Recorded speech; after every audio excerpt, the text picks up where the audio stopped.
जय श्री राधे कृष्ण। आप सभी का आपके अपने YouTube channel VK Mishra present में बहुत बहुत स्वागत है। आइए आज आप सब जानेंगे आषाढ़ मास कृष्ण पक्ष वर्ष 2024 में एकादशी का व्रत कब धारण किया जाएगा, व्रत का पारण कब और किस चीज से किया जाएगा। तो जानेंगे व्रत के शुभ मुहूर्त पारण समय के बारे में, व्रत महत्व नियमों के बारे में। आषाढ़ मास कृष्ण पक्ष की एकादशी को इसे योगिनी एकादशी के नाम से जाना जाता है। यह व्रत जो कि सभी प्रकार के पापों को नष्ट करने वाली है। इस व्रत को धारण करने से 88,000 ब्राह्मणों को भोजन कराने के समान पुण्य फलों की प्राप्ति होती है। इस दिन भगवान विष्णु भगवान श्री कृष्ण के चतुर्भुज स्वरूप का पूजन किया जाता है। इस व्रत को धारण करने वाले के ऋषि श्राप, देवी आपदा आदि जैसे आपराधिक कष्ट नष्ट हो जाते हैं तथा रोगों से मुक्ति मिलती है, स्वास्थ्य लाभ की प्राप्ति होती है, रूपवान होने का आशीर्वाद प्राप्त होता है तथा अंत समय में भगवान विष्णु के धाम की प्राप्ति होती है। आप सभी भक्तों को आषाढ़ मास योगिनी एकादशी व्रत की ढेर सारी शुभकामनाएं। आप सभी के जीवन में लक्ष्मी नारायण की कृपा से आप सभी को सभी प्रकार के सुख और समृद्धि की प्राप्ति हो। लक्ष्मी नारायण आप सभी के इच्छाओं को पूर्ण करे। प्रत्येक माह के कृष्ण पक्ष और शुक्ल पक्ष की एकादशी तिथि के दिन एकादशी का व्रत धारण किया जाता है। इसे एकादशी या 11 व्रत के नाम से जाना जाता है। एकादशी का व्रत भगवान विष्णु को, भगवान श्री कृष्ण को जो कि अति प्रिय होता है। यह सभी प्रकार के पापों को नष्ट करने वाली है और जब व्यक्ति के पापों का नाश होता है तभी उनके पुण्य उदित हो पाते हैं। उसके बाद ही सांसारिक सुखों की प्राप्ति हो पाती है। आषाढ़ मास कृष्ण पक्ष की एकादशी तिथि प्रारंभ समय जो कि 1 जुलाई 2024 दिन सोमवार सुबह 10:28 और एकादशी तिथि की समाप्ति जो कि 2 जुलाई 2024 दिन मंगलवार सुबह 8:44 पे एकादशी तिथि की समाप्ति है। तो हमें सूर्योदय व्यापनी के अनुसार द्वादशी युक्त एकादशी का व्रत जो प्राप्त हो रहा है वह सभी गृहस्थ और वैष्णव जन दोनों ही 2 जुलाई 2024 दिन मंगलवार को सभी व्रत को धारण करेंगे और द्वादशी तिथि की जो समाप्ति है वह 3 जुलाई 2024 दिन बुधवार सुबह 7:11 पे। एकादशी व्रत का पारण जो कि हरिवासर समाप्त होने के बाद किया जाता है। हरिवासर का समय द्वादशी तिथि का पहला चौथाई हिस्सा हरिवासर का होता है। इसे छोड़ करके व्रत का पारण करना चाहिए। तो सभी भक्तजन व्रत का पारण जो कि 3 जुलाई 2024 दिन बुधवार को व्रत का पारण करेंगे। पारण का समय सुबह 5:28 से सुबह 7:10 तक व्रत का पारण किया जाएगा। योगिनी एकादशी व्रत का पारण जो कि यवचूर्णेन पारणम यानी कि जौ के चूर्ण से इस व्रत का पारण किया जाएगा। यह संभव ना हो पाए तो आप जल, तुलसी दल या फल से व्रत का पारण करें।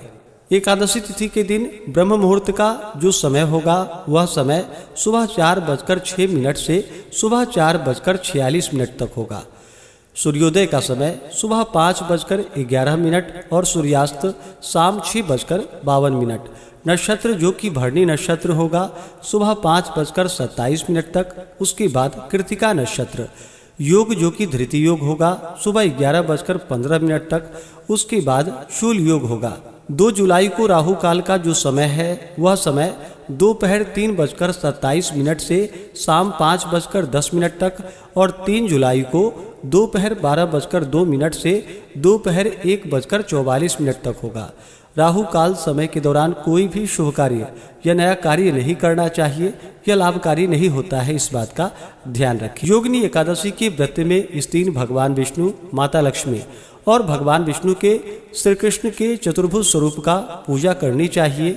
इस दिन भगवान का जो कि गंध पुष्प, धूप, दीप आदि से पूजा करनी चाहिए। पीले पुष्प अर्पित करनी चाहिए। भगवान को काले तिल अवश्य ही अर्पित करें।